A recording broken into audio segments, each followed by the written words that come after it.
Yo, what's up, guys? It's Marty York. Yeah, from the Sandlot, and you're watching Taboo's Comics and Kicks. Hola, amigos. Welcome to another adventure. I say adventure because I'm going to take you back to my childhood and probably a lot of your childhood. The guest I have today, first of all, he's a full-on entrepreneur with businesses in fitness, not just a former child actor. He's become such a certified personal trainer. I know by the look of him, he's probably the gun like, show, bro. Arnold. Pump you up. He's definitely, when I first met him at an event, he came up to me and I was like, yo, you act? And he's like, yeah, he told me who he was, and I just kind of fanned out because you get to see your childhood heroes. And this movie, all these kids were my childhood heroes. As a baseball player, I love this movie. Top probably 3 sports movies in the history of sports movies. Who did you want to be in the movie? If you could have I wanted to be Benny because he was Latino. Benny. Oh, okay. I wanted to be Benny, but yeah, was awesome. The person I'm talking about is Yeah himself. Give it up for Marty York. What's up, guys? And a huge fan of yours as well. Thank you, man. I've listened to you guys for so long. It's crazy. So. What was your first Black Eyed Peas song? Oh, man. Pump It. Is it Pump It Up? Pump it. Yeah. Pump it. Yeah. Yeah. That was, that's a good one. That makes sense for you. Pump it. You yeah, got in the pump gym. it, Yeah, I mean? for sure. I was actually listening to it in the gym as I was pumping it. Yeah. Yeah, man. You guys are amazing, too. Thank you, man. I appreciate that. It's always good to see people that you're inspired by, but then you see the humility. You get to know them as people. So thank you for being on the show. Of course. Thank you for having me. Appreciate it. Let's take it back for the viewers to your childhood and before you became, yeah on the Sandlot. Tell us about your humble beginnings. What got you into acting? So I started doing theater in about 1987. Mm-hmm. I was about 7 years old, and I lived in Sacramento. So I lived in Sacktown. Sacktown. I lived in Northern California, and I did a school play, and then I did the lady that owned the local theater company saw me in the school play, Mm-hmm. and she had also worked with Molly Ringwald when Molly Ringwald's also from my town. Shout out to Molly Ringwald, ladies and gentlemen. Such Another a staple of our childhood. iconic. I wish we could have Molly too. Such an iconic 16 Candles, freaking. Yeah. I mean, she just set the tone for the childhood. Go ahead, continue. Yeah, so there's like 2 actors from my town, me and Molly Ringwald, that made it, and so yeah, I did a couple theater productions with her, and she told my mom, "Hey, you need to go to L.A. You got to get this kid into acting." And at the time, my parents split up, and so my mom took me down here and got me into. My mom's sister was actually a extras casting director, Mm-hmm. so she said, "I have a movie with John Candy. I can put both you guys in," and it was called Delirious. Wow. And so my mom and I were on the back lot of the Warner Brothers, and we were shooting Delirious. And I think one of the actors forgot his lines or something that was doing the scene with John Candy. Mm-hmm. And I remembered his lines when I was like 10 years old. So I did his lines for my mom. And John Candy looked over and goes, "Wait a minute." And he goes, "That was pretty good."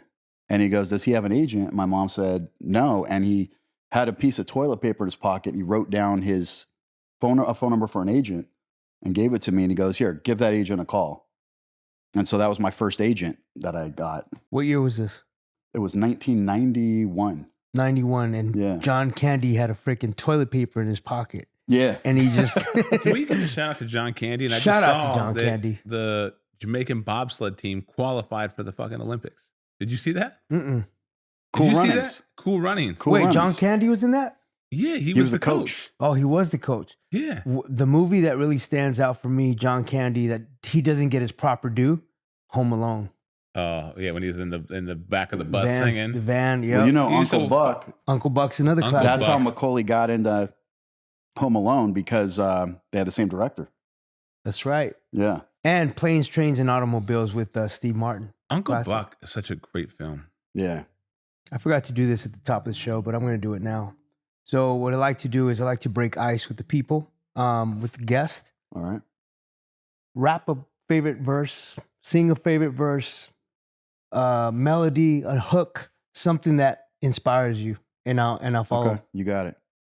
His palms are sweaty, knees weak, arms are heavy. There's vomit on his sweater already. Mom's spaghetti, he's nervous, but on the surface he looks calm or ready to drop bombs. But he keeps on forgetting what he broke down. The whole crowd goes so loud. He opens his mouth, but the words don't come out. He's choking now. Everybody's choking. How? The clock's run out. Time's up. Over. Blow. Snap back to reality. Oh, there goes gravity. Oh, there goes rabbit. He choked. He's so mad, but he won't give up that. Is he know? He won't have it. He knows his whole back to these ropes. It don't matter. He's dope. He knows that, but he's broke.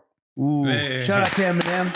Marshall Mathers. Classic verse. Shady. Okay, I'm gonna go. Anytime I do karaoke, That's your thing. Your guy. That's How long did great. it take you to memorize all them lyrics? Man, How many rewinds and plays? I'm an Eminem nerd. I know like so many. I could do so many Eminem songs for you. Like, I mean, that guy is. He's top 5 in my book. He's impeccable, bro. Yeah, he's top 5 in I'm my gonna book. go. Not one of my songs. I'm gonna go a song that inspired me as a kid. Okay. I'm gonna go. Once upon a time, not long ago, where people wore pajamas and lived life slow, with justice through and the justice through, and people misbehaving like they're all too good.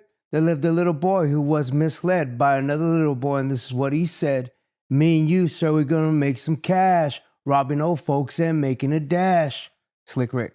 Children's story. Yeah, I mumbled it a little bit, but it was like what's the one Slick Rick sings? Indian girl. Yeah, that's another. So when I first did Sandlot, Brandon Adams, the black kid in my movie, he was dope too. He was a good actor. He was a child. I mean, he was an icon back then. But he put the headphones on. He's like, Marty, listen to this, and that song had just came out, and I was like, what? That's classic. And I was like, 12 years old, and I never heard anything like that before. He was part of the Michael Jackson movie, right? He played Baby Bad in Michael Jackson Thriller. Right. Yeah. That's amazing, dude. He tells us Michael Jackson stories all the time because he went to Neverland a couple times. Can we get one of those stories? Oh man, he said you got to get it from him. It's kind of a effed up story, but you know how like Corey Feldman's always talking about like you know he went on the Neverland Ranch and all that stuff all the time. So Brandon once said that he was hanging out with Michael and Corey showed up with like the long hair and like walked over and Mike's like, we can't let him in. You can't be looking like that, dude. He's like, we can't let him in. I don't want to call Corey out because I've hung out with Corey a couple times, but that's what Brandon told me. Yeah. So shout out to Brandon for his contribution, not just in the Sandlot, but also with Michael Jackson. We like the Michael Jackson stories. Oh yeah. We just had Tony Cox, and Tony who was Cox, part of Captain EO, which was Michael's ride at Disneyland. So absolutely love that ride. Right? I wish they would have kept it. Dude, it was a classic ride. I mean, that whole movie was amazing. Right? I think it's better than the stuff today. Dude, honestly. Angelica Houston as the villain. You had some. I'm a b-boy at heart, and a lot of the icons that I grew up with, like Poppin' Taco and Poppin' Pete. Those dudes were part of it too. They brought the hip hop element, the popping and the locking in Captain EO. So shout out to them. Yeah. Let's continue on from John Candy gives you the toilet paper and the number with the agent. Yeah. So I had an audition the next day. When my mom called it, she said, yeah, come in. I read a monologue for a commercial or something. And they said, hey, that was amazing. We're going to bring you into the agency and we have an audition for you today for a Colgate toothpaste commercial. Mm-hmm. So I went straight to that and I had to dance with a little girl. And I was so scared that like I hid behind the chair in the audition because there was like producers and directors and like everybody was standing behind the cameras. And I was just like, oh my God. And then they coaxed me out. I danced with the little girl. I ended up getting the role. So the first thing I ever tried out for was that, and I got the role. And then they called me back for a ragu spaghetti sauce commercial. And my mom was like, oh, this is easy. And then we started auditioning, and I wasn't getting anything for like a year. Mm-hmm. And I just was like auditioning. And then finally I auditioned for The Sandlot. And I read for Bertram, who was the kid that gets lost in the 60s and no one ever saw him again. I auditioned for him, and he had a bigger... in the treehouse scene, he had a bigger monologue.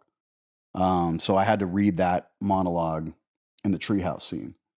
And so the director liked it. He was like, okay, I got a call back for Bertram. And then I got the role for Bertram. Mm.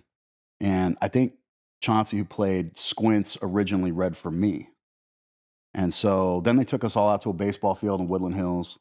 And we were like, they kind of lined us up. They wanted to see how we mixed and matched together. And they're like, you come here. Like, So we walked up and like, you don't really fit this role. So I was like, oh, that's it. That's the end of my, Right. reign is. It's my chance. It's my Gone. chance. Yeah. That's it. I guess that's it. And they said, we want you to read for another character in the movie. He's kind of a bigger character. The kid that was supposed to play him ended up getting injured. And he needs to bring a ton of energy. So my mom said, they said, show up next day at 10 o'clock at this address. So before I went to the audition, my mom took me to the liquor store and got me a giant Hershey's, So you were amped up on chocolate. On chocolate. Yeah. She got me a giant Hershey's bar. She's like, eat that whole thing. I ate it. And then the rest is history.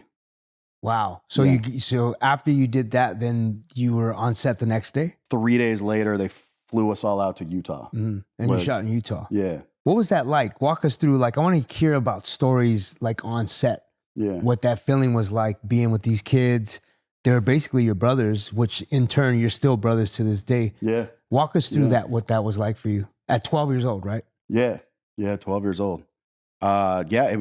We got to the Sandlot field in Utah and they wanted us to, we had practiced for about a month before we went to the field. Mm-hmm. So we got pretty good at baseball. Who was the best baseball player on the set? Mike, Benny the Jet. He was? Yeah, he was the best. Yeah. So in the movie and in real life? Yeah, I think he had actually played a little bit. Okay. So he was pretty good. But yeah, we were just throwing the ball around, getting good at being fluent. And we got good. And we started filming the scenes and we were like improving a lot of the stuff in the Sandlot's improv. So like the whole scene where I'm going like, oh, like during some of the scenes, we used to do that after we would tell your mama jokes. Right. Oh, you guys were bagging on each other, huh? Yeah. I had a whole book of your mama jokes. Right. So I would like, one guy would do, your mama joke, and then I would do one back. And then the guy that had the best one, they would be like, oh, so a lot of the stuff we did came from just us being us, you know? And we did a lot of off camera crazy stuff. Mm-hmm. I don't know if he told you this. We snuck in the movie Basic Instinct. At 12? Yeah. The rated R movie? Tell us about that. What was that like? Yeah. So Tom's brother, who was older than us, he paid for his ticket. He went to the back door, opened up the back door.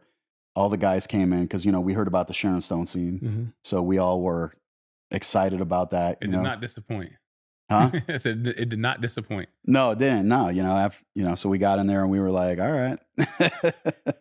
And we became men that day. So we became men that day. Sharon Stone gets forgotten about a little bit. She does. Yeah. She does. She made a great speech the other night.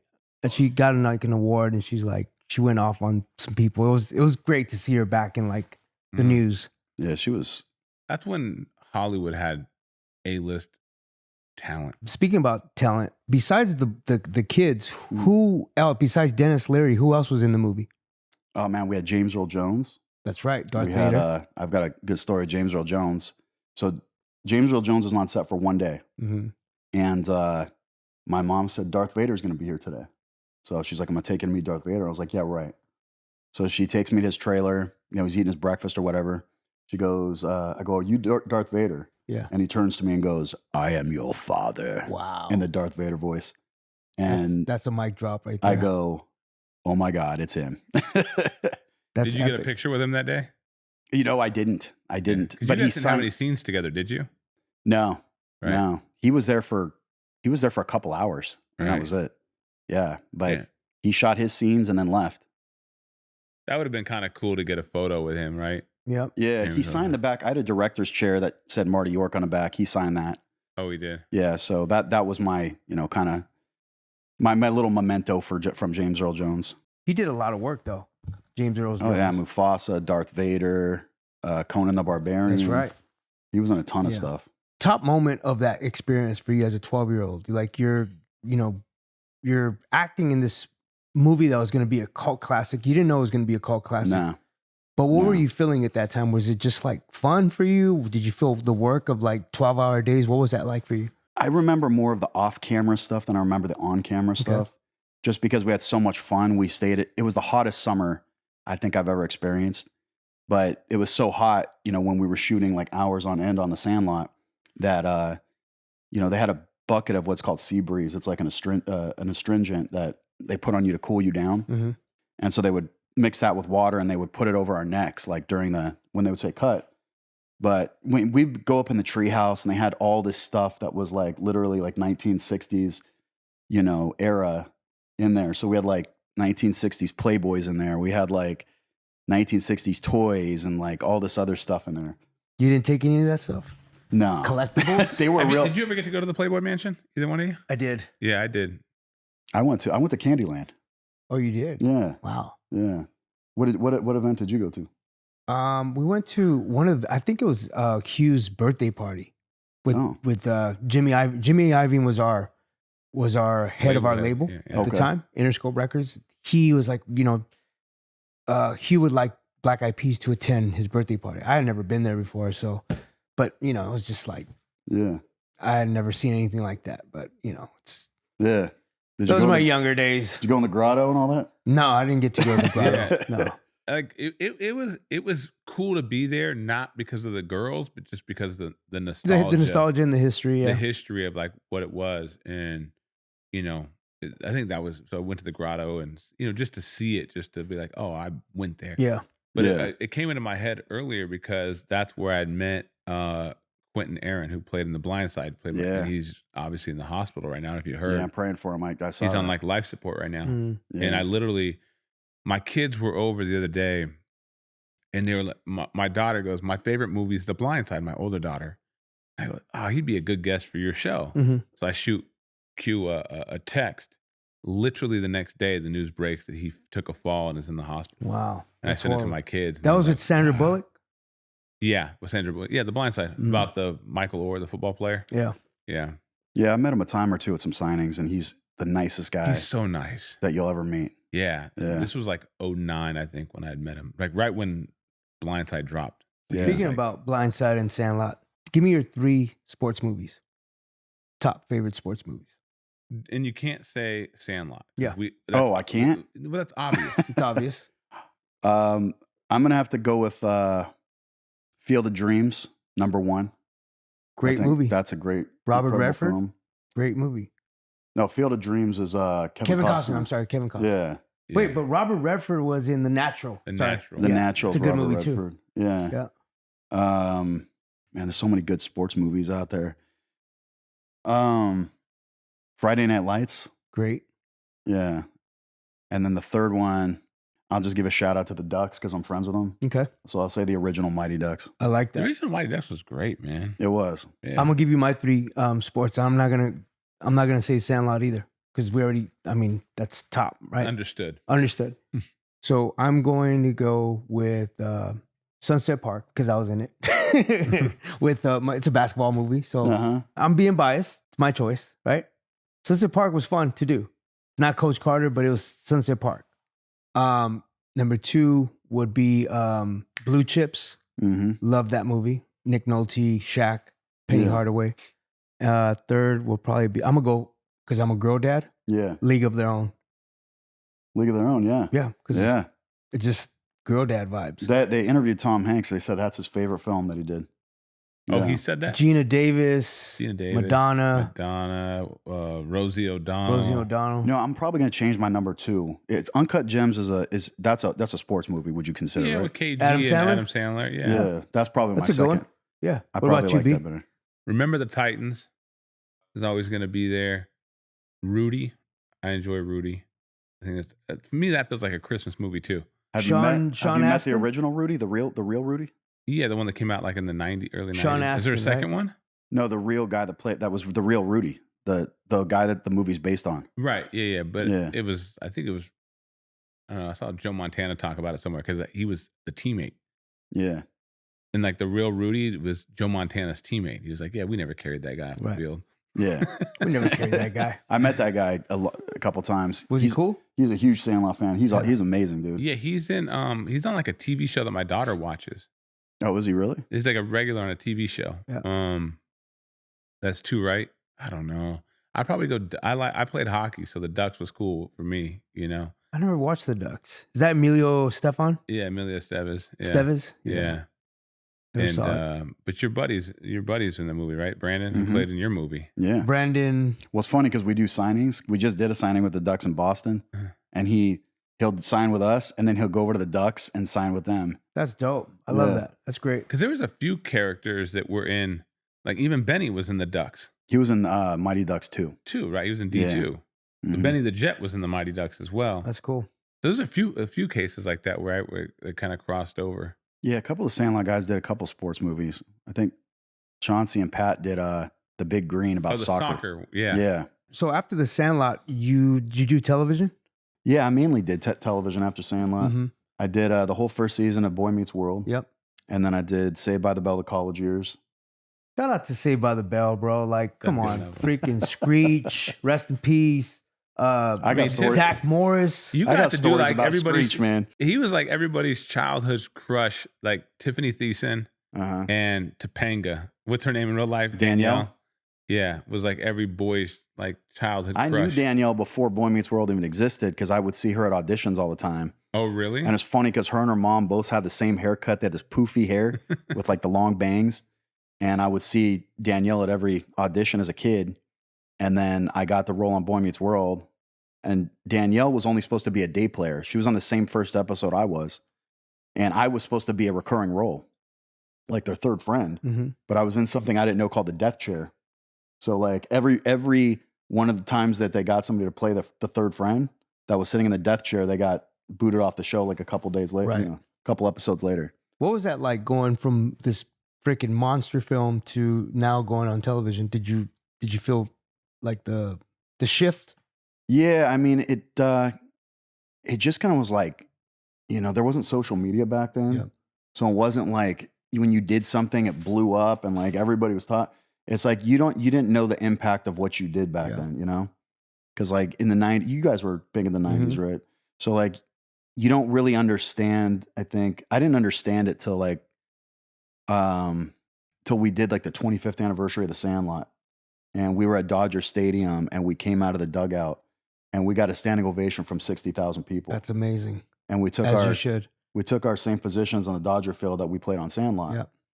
So yeah, I mean, I started doing all these TV shows, and to me, it was just like I still had a regular childhood, but I was leaving school early and shooting a lot. Yeah. So like it didn't really hit me all this stuff till like actually like a couple years ago. Did people recognize you at school from the movies? Yeah. Well, I was a tiny little kid. I was like 110 pounds. And I mean, the jocks didn't like me because like all the girls are like, Yeah. every school has football players, course. but they don't have entertainers. You know what I'm saying? So it was kind of weird going to school and like the jocks don't like you, but you can get the high school girls. Mm-hmm. They're like, oh, yeah. They're like, yeah, it goes to our school. Oh my God. That's cool. Yeah, I acted till I was 17. What was I the know. last thing you did? I did a show called Sliders Mhm. with Jerry O'Connell. Yeah. They like slide, into different dimensions.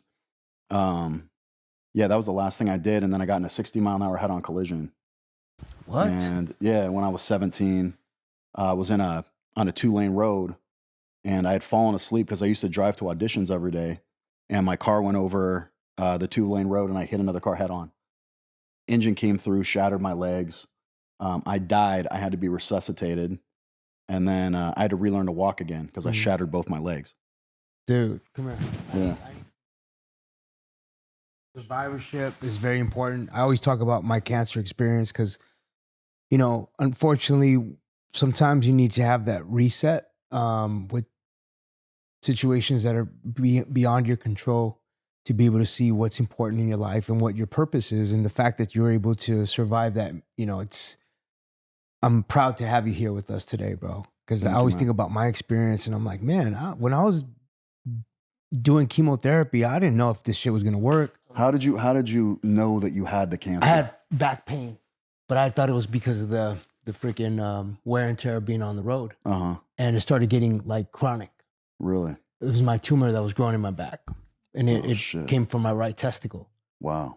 So finally I hit the brink of like freaking pain and just chronic disorder, all that shit. In 2014, June 24th, I went to the hospital. Got CT scan, got MRI, blood work. And the next morning, they're like, Mr. Gomez, we found a mass in your back, your spine and your 2 lymph nodes. Wow. And it's cancerous. And it came from your right testicle. we're gonna have to take your testicle out, Mm-hmm. and then we're gonna have to go into chemotherapy. I Oh, was like, yo, wow. can I get a second opinion? They're like, you can get a second opinion, but you're running out of time because the rapid rate that the cancer is spreading, Wow. it went from here Yeah. to there, and it's gonna spread to the back of your head, to your brain, and you will die. I Jesus was like, Christ. what? Die? I'm healthy, right? Yeah. I thought I was like, I'm healthy. And all of a sudden, I'm like, fuck, dude, I got to go into surgery tomorrow, get my right testicle removed. And then Monday, I got to go into chemotherapy. Wow. And it was all hush hush. I wasn't telling anybody. Like, I Yeah. didn't make a statement or anything about it. Man. But I went into action, Mm-hmm. got the surgery. Then the following Monday, I was doing my freaking 6 hours of chemo. Wow. And just like every day, dude. Just like, Cancer's got to be like one It of the was- scariest things, man. oh, bro, it was like, Because it's like you don't know sometimes that you even have it. It's Yeah. like, Mhm. I mean, I got back pain. I'm gonna go get checked out Yeah. right now. I'm like freaking He out. said, check out my nut real quick, man. yo, Something seriously. could be going on. I mean, did Sometimes- you feel anything in your nuts like you a know what? mass? Come to think of it, like I was feeling like something uncomfortable, but it didn't say like, oh, I got kicked in the balls or anything like that. Uh-huh. It's just like uncomfort. Yeah, But my back was killing me. the back. The back Okay. was the sign, and I was just like, nah, that's cool, I'm good. But the sign was saying, dude, there's something seriously wrong Wow. inside. It came from here, Yeah, which is not the biggest pain, Yeah. but the pain that's here, that's the big sign because that was the tumor, and the Jesus. tumor was just growing. That's crazy, man. Yeah. Yep. Oh, I gotta get checked out too now. And so that uncertainty Mm-hmm. was something that taught me how to have a reset and really appreciate the moments of like being present. And what you were saying earlier about like, you didn't know, you were just going. Yeah. I talked about it earlier in another interview about like, I didn't realize how big the Super Bowl was when I performed at the Super Bowl. Yeah. I was just there as like, oh, cool, we're performing, we're doing our thing. Mm-hmm. But then after, I said to myself, like, man, I could have done so much. I could have took more pictures, more video, maybe bought a jersey. I don't know. I didn't get any memorabilia. Yeah. It was just a job.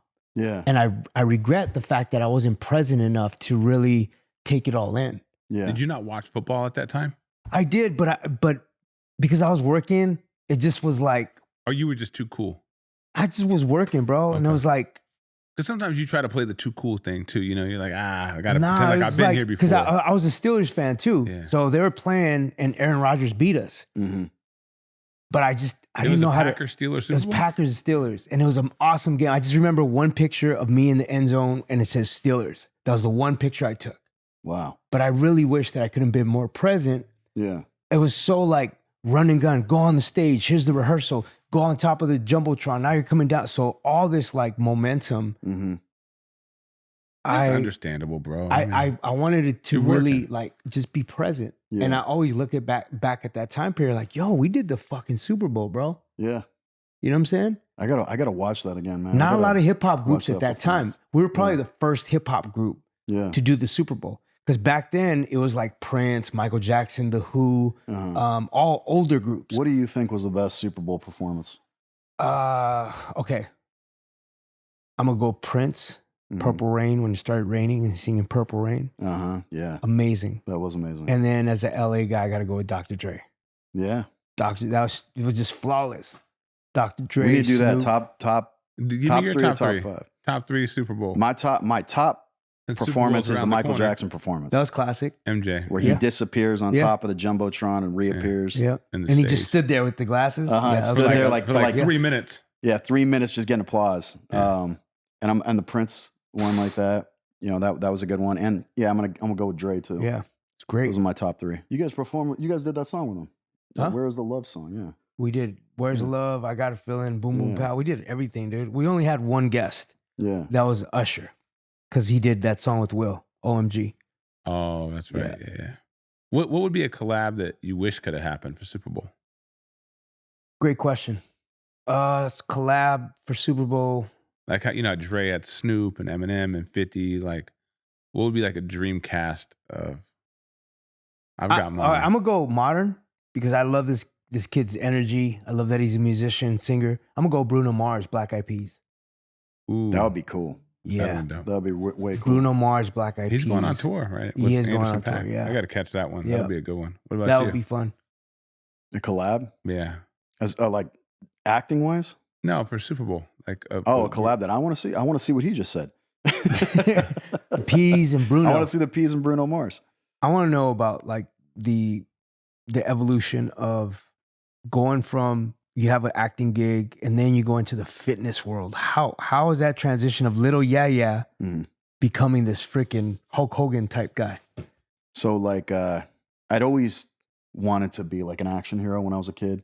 I mean, I had all the He-Man action figures. Oh, dude, He-Man, Masters of the Universe. And that movie's coming out now. I know, too. I saw that. I was like, damn, I wanted an audition for that. You know, maybe part 2. I don't know. Besides He-Man, who's your favorite action figure from? Man, Thundercats. I love Thundercats. Thundercats was sick. Yeah. Voltron was G.I. sick. Joe.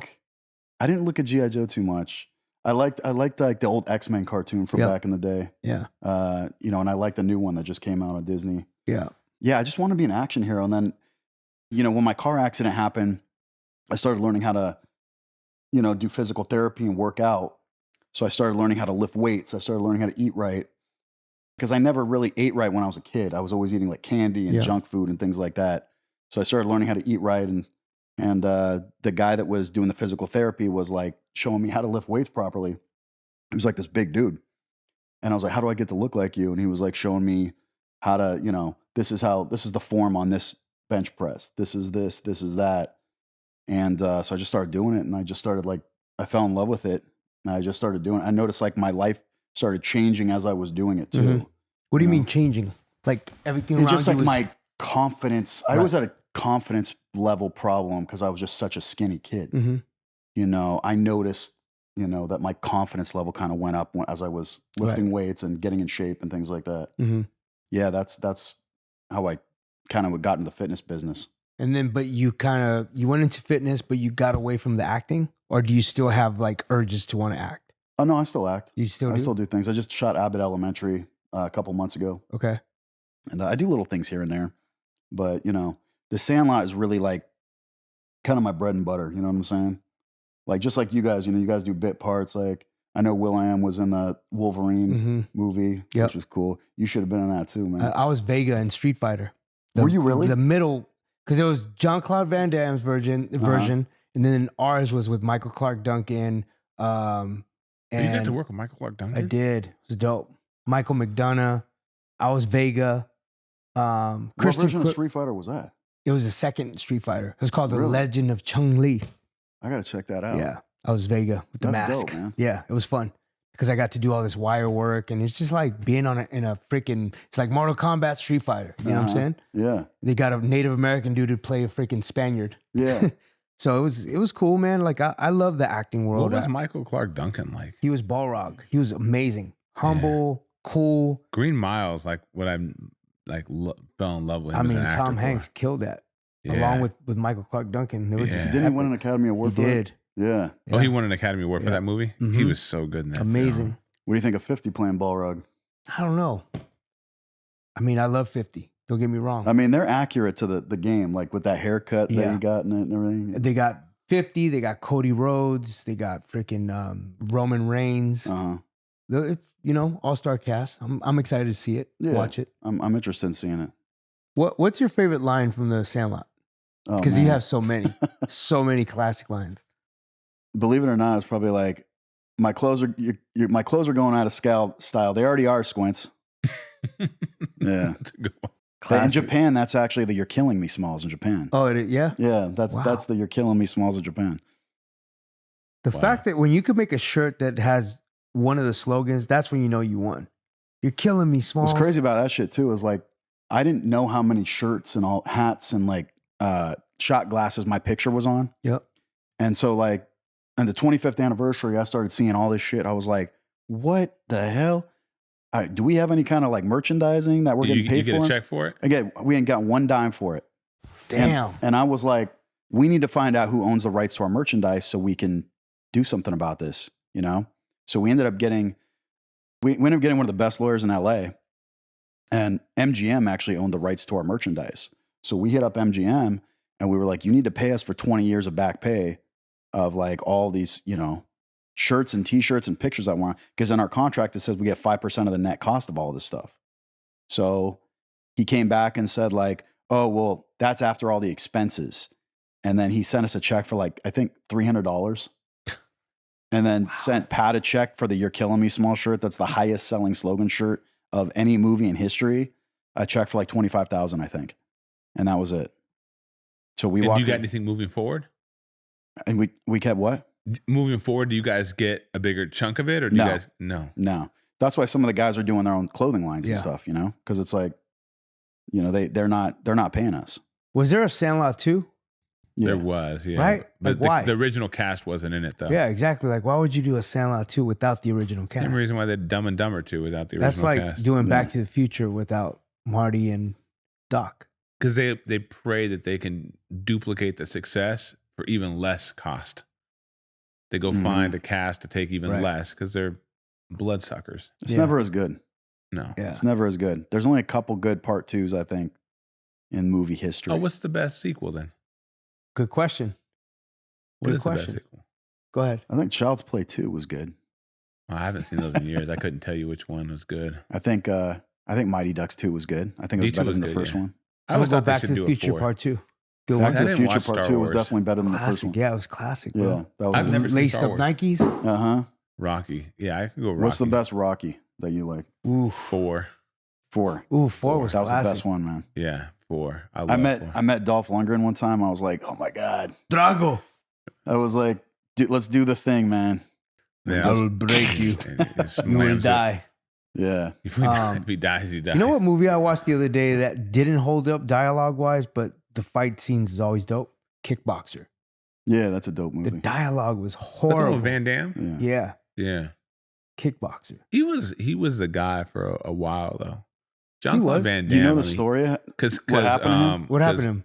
He found out, like, this was the early 90s when Jim Carrey first came out. Mhm. And Jim Carrey started making like 20, 30 million a picture when he just started coming out. And Van Damme like had like a contract with a certain studio. And he was like, well, this guy's getting 20, 30 million. I've been around for like 6, 7 years now. You need to pay me that for the next couple movies. And they're like, no. And he's like, okay, I'm done then with you guys. And that was it. It was because of Jim Carrey got paid so much on the movies he did. He did Expendables, right? With Oh, So Van Damme? still- Yeah, yeah, part Van 2, I Damme, think right? he did. Yeah. he was No, but his best movie was the one with was it Chung Lee? What was the movie? Not Kickboxer. What was that movie called? I just said it, Bloodsport. Oh, Bloodsport. Yeah. Yeah, Bloodsport. Bloodsport, yeah. Well, I thought you said Kickboxer. I'm No, sorry. Bloodsport. Yeah, Kickboxer was the one where his brother yeah, gets his back broken. broke. Yeah, and then he Yeah. avenges And his he's kicking the tree. kicking Yeah. the tree. He's like with the kicking the shin. bamboo tree Yeah. and like Yeah. fucking his knee up to like, Yeah. But you know. Bloodsport was Bolo, that was his best. Kung Lee, Man, Yeah, back Chung then, Lee like and Frank Dukes. Lionheart, Frank Dukes was his name. Frank Dukes. Yeah. Yeah. he had so many hits. Lionheart, that was a good Oh, one. You ever seen Lionheart? Yeah, Lionheart was a good one. Yeah. Favorite martial art film before we end. Probably Bruce Lee, Enter the Dragon. Classic. You I gonna mean, kick there with it Bruce? is. Anything Bruce is going to get my vote. All right, I'm gonna go nostalgia because we already did Bruce. I'm gonna go nostalgia. Mhm. I'm gonna go like mainstream. Karate Kid. Karate Kid is in there. Yeah. Did you watch Cobra Kai? Did you like that? Yeah, Cobra Kai was pretty dope. Cobra Kai was Didn't dope. see it, I like but- Johnny. I like Johnny, his yeah. story. Yeah. His story's cool. I like how it's based upon him. Exactly. His experience. Yeah. You know? We're actually gonna get Sean. Sean from Part 3, the villain. Oh, Cobra Sean Kai. Cannon? Yeah, Yeah. Sean I've met him Cannon. a couple times. yeah. What's the next for you? What are you working on? I'm working on my documentary right now. Oh, that's right. Oh, tell us about the documentary. What yeah, do you, so I kind of mentioned some of the stuff I went through, the car accident, stuff like that. So after Sandlot, doing a string of big TV shows, I got in the car accident that I had to relearn how to walk again. And I kind of left the business, kind of, tried to reinvent myself and do other things. And then a couple other things happened. I don't know how much of my backstory, but my sister died of a drug overdose. Mhm. And my mom was murdered a couple years ago. Sorry to So- hear that, bro. Yeah. Yeah. So I didn't know that, bro. I'm so sorry to hear that. yeah. So Damn. I just made this podcast real serious. I know. No, it's real. I mean, sometimes Yeah. you need healing to, like I feel like this is therapy. Yeah. And if it's something that is personal, I want you to share like from the heart. That's important. Yeah, so it's the documentary is kind of, and like this all happened before the Sandlot kind of blew up again, and I started doing signings with the guys and like coming out and throwing the first pitches at all these baseball games and getting standing ovations from 60,000 people. So it's kind of a story of resilience. It's a story of coming back. I have a lot of my, I have the cast of Boy Meets World, and I have a lot of big actors in it. I have a lot of like old footage of like, me with John Candy and me with Arnold Schwarzenegger. And like, it's kind of like it's not just the story of the Sandlot. It's called the Sandlot Legend, but it's not just a story about the Sandlot. It's my life, and it's the story of resilience and coming back after you've been through, kind of like your cancer. Yes, sir. Is coming back and after you've been through something that could have destroyed you. Yeah. So I think it helped out a lot. I did 2 mini documentaries. I did one for NBC. I did like a little 12-minute one, and it got incredible reviews. And after I did that, they were like, you should do like, people were like, I want to see more. I want to see more of this story. So then I decided, I met two filmmakers that were like, we're all in on this. This story's incredible. You wrote it yourself? No, it's believe it or not, I was in a bar one night, and you know who Michael Madsen is? Yeah. I did a movie with him called Cosmic Radio. It's like you did? A low budget, little independent. Yeah. How was he? He's cool, dude. He's Crazy a cool dude. actor, but he's great. Yeah.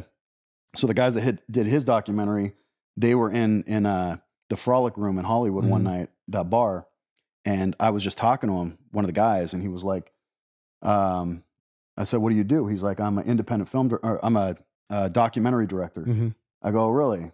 And we both had a couple shots, and I started telling him about my life, and he goes, "This is an incredible story." He's like, "I want you to be on the Zoom call 10 o'clock the next morning." So 10 o'clock the next morning comes around, I'm sleeping, I'm like a little hungover. He goes, "Marty, what's going on? Why aren't you on the call?" Yeah. I go, "Oh, you were serious?" He goes, "Yeah." I get on this call. There's like producers and directors and all these other people. I'm like, "Oh shit, this was real." Like, and so I've been shooting with these guys for the past year and a half now. That's awesome. Yeah. Great story, resilience, bounce back out. I always say like, there's the minor setback for a bigger comeback. And I'm proud that you stuck to your guns. Now seeing the awareness and the love that you're getting with the Sandlot. I just want to say it's an honor to have you on the show. Thank you for being a friend. Yeah, ladies and gentlemen, make some noise for Marty York. That's right, y'all. It's Taboo Nawasha, and I hope you enjoyed geeking out with me and going straight into geek mode. For more information, for more videos, subscribe, like, and comment. Share with your friends. Much love. There it is.